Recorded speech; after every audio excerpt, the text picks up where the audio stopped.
Today we're going to learn to make a healthy apple pie using no added sugar. To make the crust, we're going to use 3 cups of whole spelt flour, 1 tablespoon plus 1/4 teaspoon of baking powder, 3/4 teaspoons of salt, 7 tablespoons of coconut oil, 1/2 cup plus 2 tablespoons of agave nectar, 2 teaspoons of pure vanilla extract, and 3 to 4 tablespoons of cold water.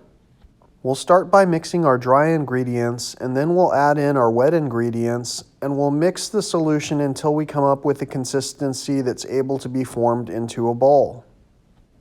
Once the pie crust has reached this level of consistency, we'll want to refrigerate it for 20 minutes.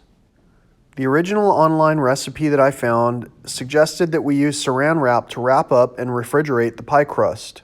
I opted to use parchment paper instead, since I'd be using the same parchment paper during a later step in this pie making process.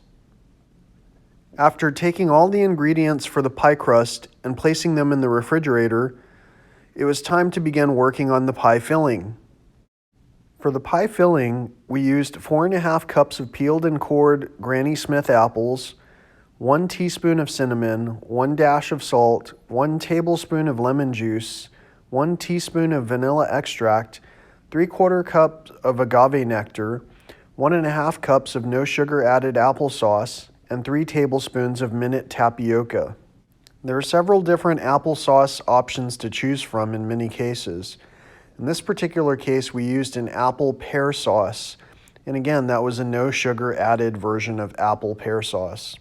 Also worth noting for the filling and the crust is that the agave nectar being used was blue agave nectar, which has the lowest glycemic index of all the nectars. Now that our pie filling is ready, let's roll out our pie crust on the parchment paper. You'll want to roll out your pie crust to about 1/4 inch thickness and then transfer it to your pie pan. If your pie crust falls apart, just make sure to piece it back together, eliminating any air pockets or cracks. Now that our pie crust has taken shape, all we need to do is add the pie filling. Next, we're going to put this pie into the oven, which has already been preheated to 425 degrees. We'll bake the pie at 425 degrees for 10 minutes before lowering the oven's temperature to 350 degrees. Once the timer has counted down its 10 minutes, I lower the oven's temperature to 350 degrees and reset the timer for another 30 minutes.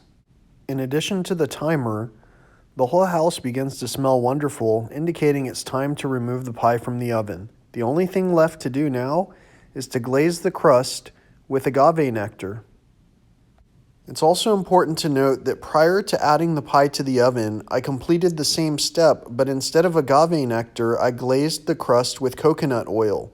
This is to help prevent the pie crust from scorching during the baking process. Thank you so much for watching this video, and thank you so much to Teal Swan for showcasing this amazingly delicious apple pie.